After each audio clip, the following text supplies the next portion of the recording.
So I want to thank you both again for being with us. Rebecca for returning with another beautiful film, and Virginie for coming after we've shown so many of your films. It's really great to have you here in person. So thank you so much. Thank you. I'm going to start by asking Rebecca to maybe just talk us through how this film came about. Initially, you were working on an adaptation of a book. It was a novel by Romain Gary about a different subject. It's a novel about, it's called Your Ticket is No Longer Valid, I think is the English. Absolutely. And it's about male impotence. So yeah. I'm wondering how... I'm sorry.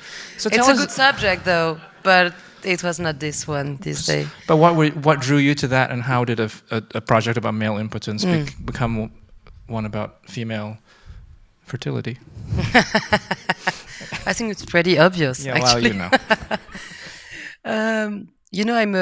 Yes, this is funny. You know, you have secret past, so thank you very much for staying till the end. And I'm still like a little bit shaking. And also I saw the last sequence of the film with you, and I was moved because I think it's the last time I will see this film, because after it's the last screening, the last trip we have with this film. You put it in storage? And after I try to forget them in order to make others. And so I'm not like a... So I'm feeling like I will never forget tonight. And I want to thank her deeply for being in my film publicly.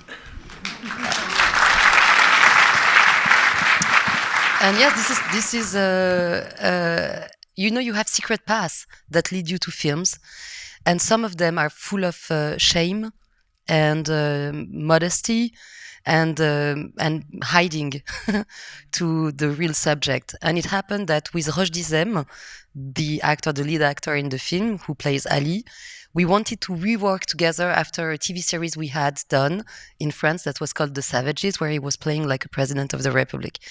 And we wanted to work together, and it happened that we noticed that we were reading the same book from Romain Gary, who's such like an amazing writer to me, and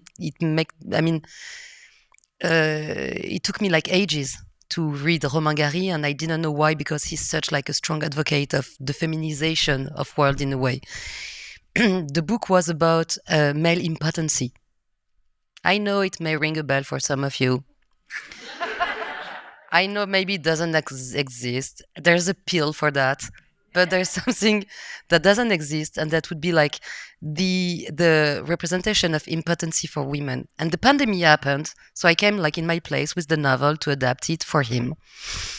And while being stuck in my domestic place, like everyone, I had to notice that if the novel touched me, it was because not of the subject for a male impotency, it was because it touched me like deeply to the core. I was living a very, very banal situation. I was nearly 40 years old at this time. I was a child-free woman, and I was raising the children of like 1 week on the other of my partner. And I felt that it was a very strong and powerful situation, and very Romanesque situation. But when I noticed that no films was dealing with this, and I wanted to see like how filmmakers were dealing with the character and was dealing with this situation, and I could not find one, and I thought to myself, maybe this is like the reason I need to address this lack and to make the film that I was needing at this moment and could not find. So it became not a film on male impotency, but a film on female impotency. The impotency you experience when you're like in the last year of your fertility. And it's so unfair. It's so fucking unfair.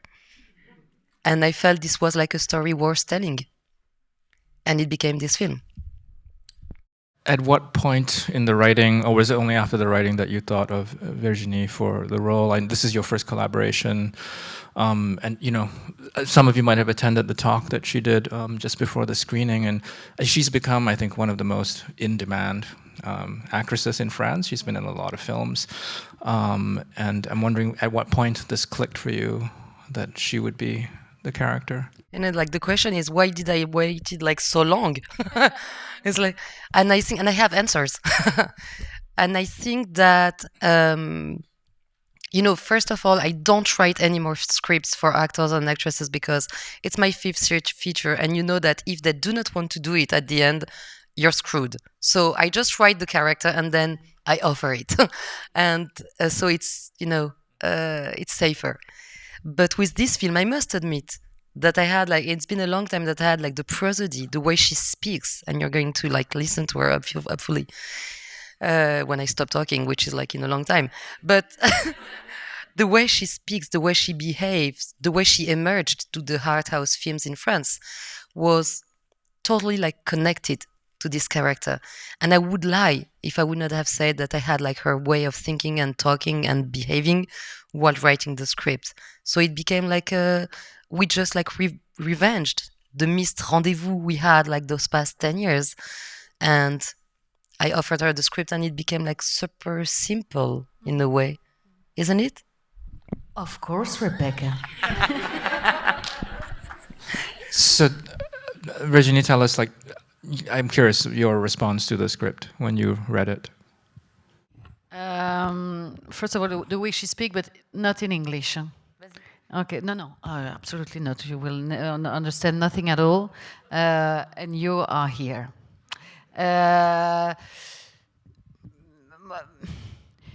There was no... Attends, du coup, j'y vais en français. Il n'y avait pas de rendez-vous manqué. Pour moi, c'est comme si je savais que nous étions destinés. Non, mais en fait, j'avais vu le premier film de Rebecca avec Léa Seydoux, et c'est un film qui m'avait totalement bouleversée pour son langage souterrain. Quelqu'un qui arrive à filmer ce qui ne se dit pas, de manière assez organique et assez physique. So as far as I was concerned, I didn't feel like we missed each other at all. I knew that we were fated to collaborate. After seeing her first film with Léa Seydoux, I was really struck by her ability to develop subterranean language, to film that which isn't said. Et donc il y a comme ça quelques cinéastes, et Rebecca en fait partie, où quand vous voyez les films, vous avez l'impression qu'ils sont faits pour vous. Donc ça veut dire qu'il y a une compréhension intime de ce qu'est l'autre, et en général ça peut aider à jouer plus ou moins correctement quelque chose, de comprendre intimement la personne et qui va vous filmer et qui a écrit l'histoire. And so a few filmmakers, and I think Rebecca is one of them, will make films that you feel speak to you directly and very personally. And this was the case for me in this film, which give me an intimate knowledge of her, and which also shows in her an intimate understanding of the other. And this relationship helps me act more or less well. Oui. Et quelques années plus tôt, Rebecca m'avait appelée parce qu'elle avait un projet avec moi. J'étais dans une excitation folle. Je me souviens que je me suis enfermée dans une pièce pour vraiment être tranquille, la rappeler. Je suis OK, voilà, on va travailler ensemble enfin. Et elle m'a dit, écoute, tu sais, aux États-Unis, les acteurs se mobilisent vraiment pour les élections, tout ça. En France, on est un peu mou du genou. Donc, il faudrait vraiment, pour les élections européennes, si tu pouvais faire quelque chose... j'ai fait, oui, bien sûr, mobilisons-nous. Mais ce n'était pas tout à fait le projet que j'avais en tête, quoi. A few years ago, Rebecca got in touch with me, and I was extremely excited. I put myself in a quiet place. I breathed a little before calling her back. We were finally going to work together. And she tells me, in America, actors are very politically active, and they really do the work around election time and things like this. And I think we should do the same. And I feel like you should speak publicly about the European election and the European Union. I didn't have that kind of project in mind, and I said, yes, we should mobilize. Donc, bien sûr, après tout ça, quand elle m'a dit qu'elle pensait à moi pour un film, le oui était déjà là avant la lecture du scénario, parce que c'était elle, et parce que c'était moi. A few years later, when the call came to work on a movie together, the yes kind of preceded the ask or the reading of the script, because it was her, because it was me. Et quand j'ai lu cette chose-là, ce qui est merveilleux, c'est d'être bouleversé par une émotion, de ne pas savoir bien quel chemin a pris cette émotion. C'est des choses en creux qui m'ont plu, qui m'ont plu dans ce que Rebecca avait écrit. Comme retrouver un endroit secret de soi qui concernerait une forme de solitude, une recherche d'un lien, de jamais être sûr de ce lien, de la résistance d'un lien avec un enfant, avec un homme. J'ai trouvé ça très beau.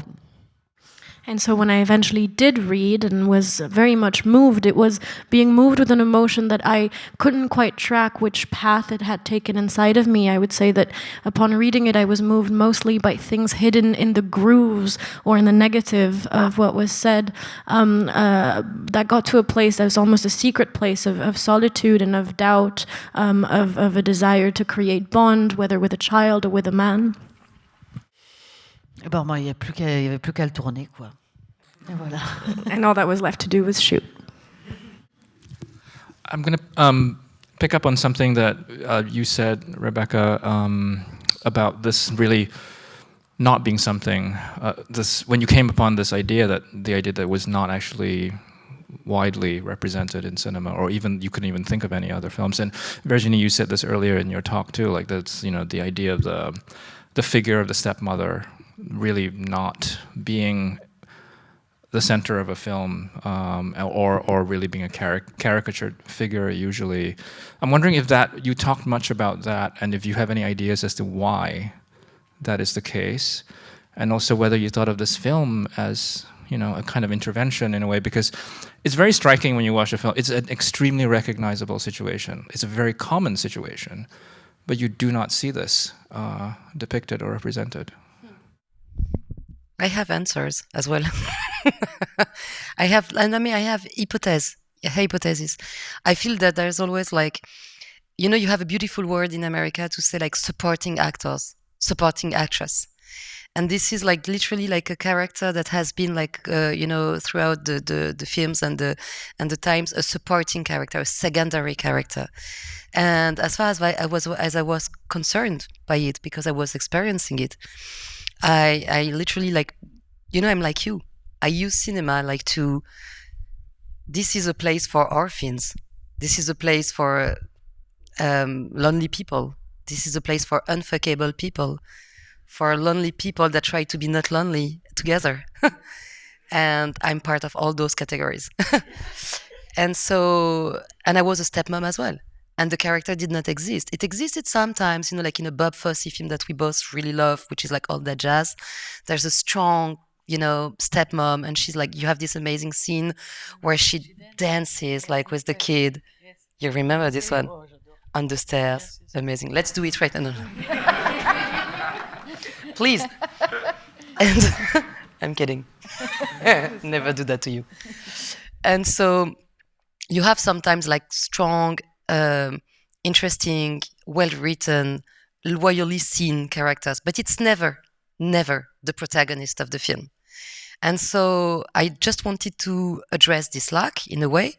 And also I have clues. I think that, and I don't blame anyone, because it's been a huge struggle either for me. It's not about being a man or a woman. Just answer the call. Who's that? It's about feeling that it's not worth enough telling. And it took me ages to understand that this very banal, trivial situation that I was experiencing was maybe worth telling, and that I felt entitled to shoot it. And maybe it's just because it was my fifth feature after 15 years being a filmmaker. I finally, and thanks to my producers, thanks to who's here, Frederick Wiseman and Marie Lecoq. Can you applaud them? Because it's literally thanks to them. Because I felt that it was time in the industry itself. Not only because it buys tickets. It's because it was time for people to feel concerned by the subject. It was not cheeky. It was not just a female small topic in our domestic places. It was something that brings us together. You know what Annie Ernaux, the Nobel Prize winner, said pretty recently. She says what's intimate, it's what brings us together. And I felt very connected to that. So there's maybe two answers for the reason it doesn't exist in cinema. The first is economical. There's no female directors in a huge scale. So this subject is still considered as a feminine subject, though I feel it's a very mannish subject as well. What is parenting? What is transmitting? What happens when you do not have children and you want to let something in the world? How can you transmit things? You can be a teacher. I was a teacher. You can be a mother. You can have invent the script of your motherhood. You can invent script of your fatherhood. And I really wanted to advocate for that. And the second reason is that I feel that we had self-censor. we were auto-censure. And I feel it's time for other narratives. And I'm very happy that we're experiencing this time all together. And I must admit, and I'm happy to be in New York and saying that, thank you, because I feel that it comes from America as well. And I know that French audience sometimes are very scared about what happens here. They're scared about like all those new words.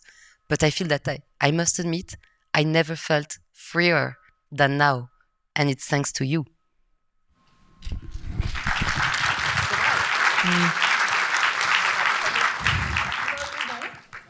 Virginie, if you do you want to add anything to that? No. No. Okay. Okay. Rebecca, I had another casting question for you. Can you tell us about Dr. Wiseman, the gynecologist? I'm so happy. I mean, like you could tell like the day you shot, you started the scene. So Dr. Wiseman is Fred Wiseman, the amazing documentarist. Maybe you know him. And I've been lucky enough to, I would say capture, but it's a very like jail word, but just like to invite him like in my film, and I'm very blessed and very happy. He lives in Paris. We're friends. We met in Venice. Actually, we met in an elevator. Nothing happened. I mean, like, it was like pretty like, and I had like, I love like, I'm very, girly, and I had very sparkling shoes, and he had like those amazing like, sneakers, like. And he saw me and I was showing a film like in a small like section, and he was showing like the film in competition. We met, and I'm a fan, and I was like, "Hello, Mr. Wiseman," and he told me, "Oh yes, nice shoes," and I told him, "Yeah, you have nice shoes too." I was like feeling bad, and he told me, "Yes, this is director's shoes," and I told him, "Those are director's shoes as well." We became friends. And he was living in Paris, and I was like feeling very bad that he would do cameos in other people's films and not mine.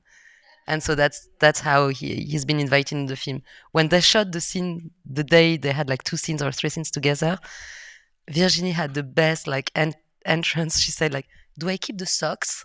I was like, "Okay, it's gonna be fun. It's gonna be fun."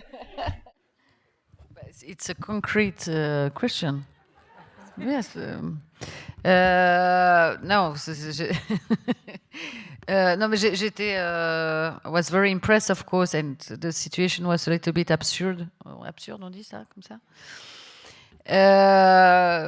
Ce dont je me souviens aussi, c'est que M. Wiseman, du coup, tenait le spéculum à environ à 20 mètres de mon corps, on va dire, ce qui n'était pas tout à fait crédible en termes d'examen gynécologique. J'osais pas trop lui dire rapprochez-vous. Enfin, c'était complexe. Et pour terminer sur quelque chose de plus sérieux, il y a quelque chose où quand c'est lui qui vous dit, je dis la vie est longue et courte, et qui dit oui, mais la vie est longue, il tranche quand même sur cette question. J'aime bien que ce soit lui qui dise ça. Il dit, la vie est courte et longue. Oui, la vie est longue. Il dit ça. Bien sûr. Ouais. So what I remember is that on the day of shooting, Mr. Wiseman was holding the speculum about 20 meters from my body, let's say, and I didn't dare tell him to get any closer, even though it didn't make for a very convincing gynecological exam. But on a more serious note, I found it really strong in that scene when I tell him, life is long and short, and his response being life is long. I was glad that he was the one to settle that question. Question for Virginie. I mean, just since this is your first time with the New York audience here, I wanted to hear you talk a little bit more about your process in the sense of how you approach a role. You use the phrase subterranean language to refer to Rebecca's filmmaking, and I feel like that describes a lot of how you work too. There's like your performances are always very layered,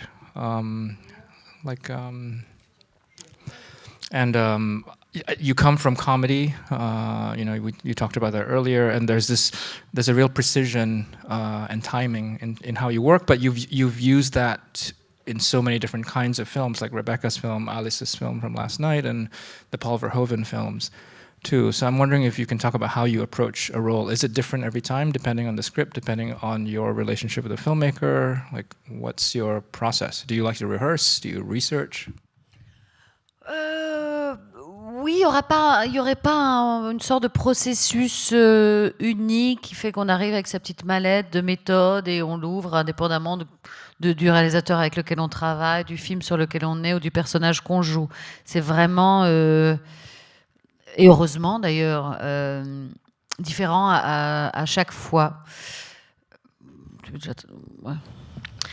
There isn't a single same applicable method where I would be coming in with a toolbox used irrespective of the relationship to the director. It changes every time, and I think that's a good thing. J'en avais un peu parlé dans la conversation tout à l'heure, mais la première chose peut-être qui vous fait percevoir quelque chose d'important, c'est les films que Rebecca m'a montrés. C'est-à-dire qu'elle m'a montré 2 films avec Diane Keaton. Il y avait Shoot the Moon et rappelle-moi. Looking for Mr. Goodbar. Et Looking for Mr. Goodbar. Donc déjà, j'ai pu découvrir ces 2 grands films. Et ça me donnait une indication quand même sur peut-être que Diane Keaton est une des actrices au visage le plus mobile qui soit. Et puis elle a toujours cette pudeur ou cette politesse du rire qui vient au-dessus, même quand la situation est moyennement amusante pour elle. Il y a cette chose-là. Et donc ça, c'était une porte d'entrée que je trouvais intéressante, ou en tout cas à prendre. So one thing that I discussed earlier is the relationship to the films that a director brings to me before we start the work. And so there's 2 films with Diane Keaton, which are... Do you want to say that? Shoot the Moon by Alan Parker and Looking for Mr. Goodbar from... What's his name?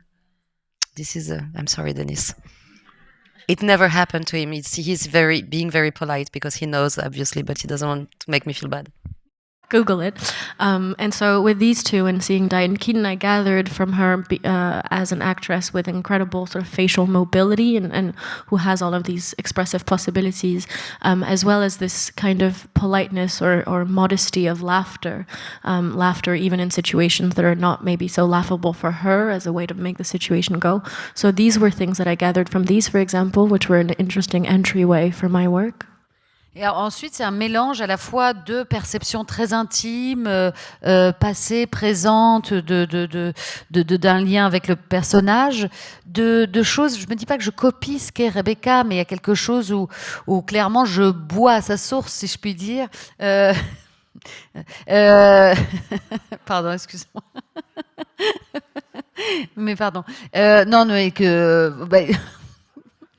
Mais oui, enfin, comme c'est un récit qui est personnel, il y a quelque chose. Moi, je trouve qu'il y a certains plans dans le film, notre ressemblance physique n'est pas évidente comme ça, mais il y a des choses où je vois que c'est une manière de parler qu'elle a. Il y a des choses qu'on va chercher, même de manière un peu inconsciente. Et puis, il y a une envie de lui plaire, puisque je l'admire.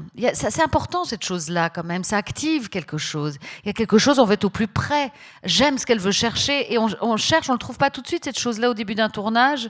Mais à un moment, on sent qu'on est sur la même onde. On comprend. Peut-être qu'il y a même des choses que je comprends avant elle qui sont déjà dans ce qu'elle veut voir. Tout se mélange. Pardon. Okay.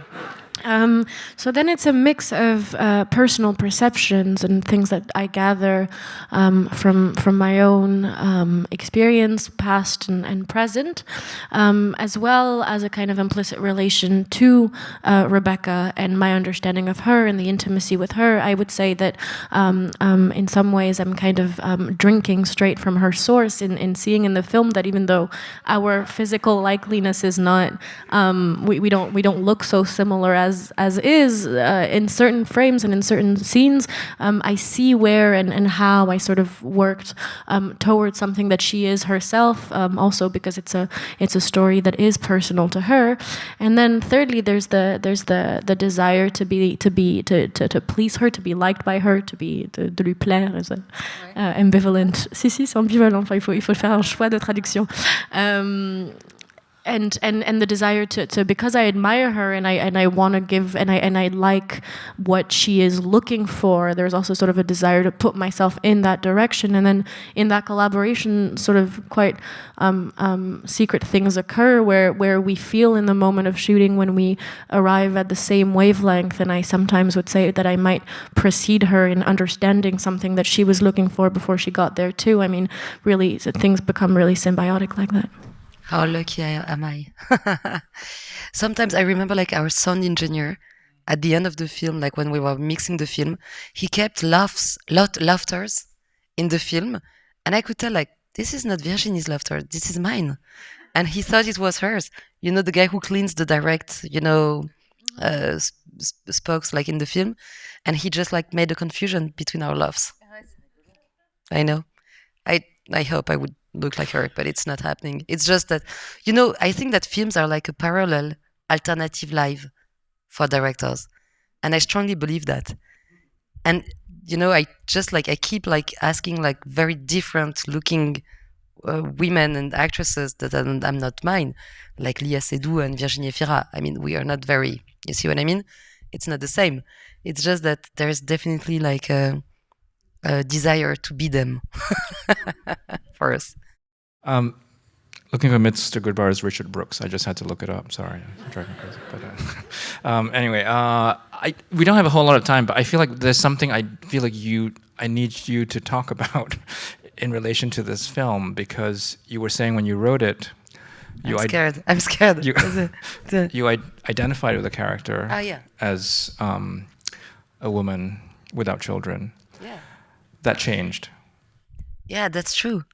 Because when I was shooting the film, I fell pregnant. I know this is a total like... So I was shooting the film.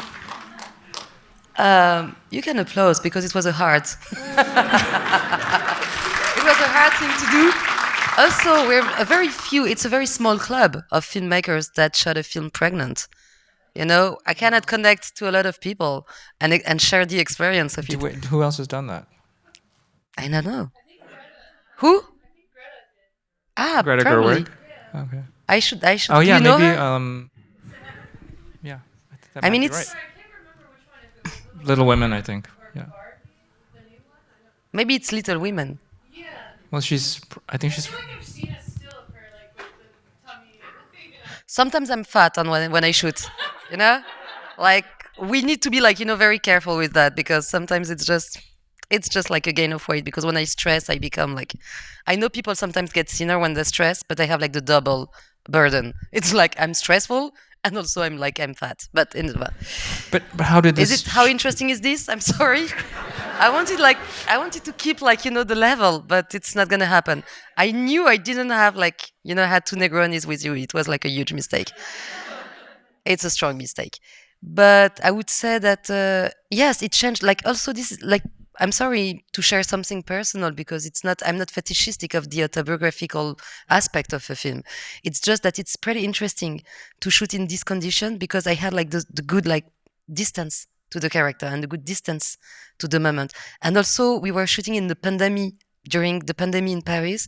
So the city was absolutely empty, and it was not easy to shoot a film. So I started to find the easiest path. One of the first decisions was to make the film with the people I loved. Virginie, Roschdy were not only the amazing actors they are, it's also people I like to have drinks with, to have dinner with, to hang out with. Maybe you have a glimpse of what it is, a perception of the connection we can have. So it was important to have friends. And also it was important to have the guy who plays the father in the film is my own father. And the grave they're praying in front of is the grave of my own mom. Because it was just cheaper and easier. It was simpler to have the authorizations. I was like, that's fine, that's mine, let's say yes. And my father was super available and a very cheap, actor. So this is the kind of film I made with this one. And this is definitely, it feels good to feel okay to say that and not to hide, I have to. I'm going to throw in. I'm going to ask the last question because I feel like I really want to hear both of you talk about this, which is the question of filming intimacy and nudity and sex scenes. I think this is a film in which the sexual life of the character is really important to the film. And I'm wondering if you can talk a little bit about the process of working with actors in those scenes. I'm really struck as well by, I mean, there are a couple of striking scenes, like the scene when she goes out onto the balcony that is played in a sort of comic register. And then there's also the scene where she's looking at him in the shower. So there's like some interesting, I think, twists, I would say, on how nudity is filmed. And I would love to hear Virginie talk about this too, because another film we know you for is Benedetta, which is also a film in which I think the sexual life of the character is very important. So if you can maybe both talk about this a little bit.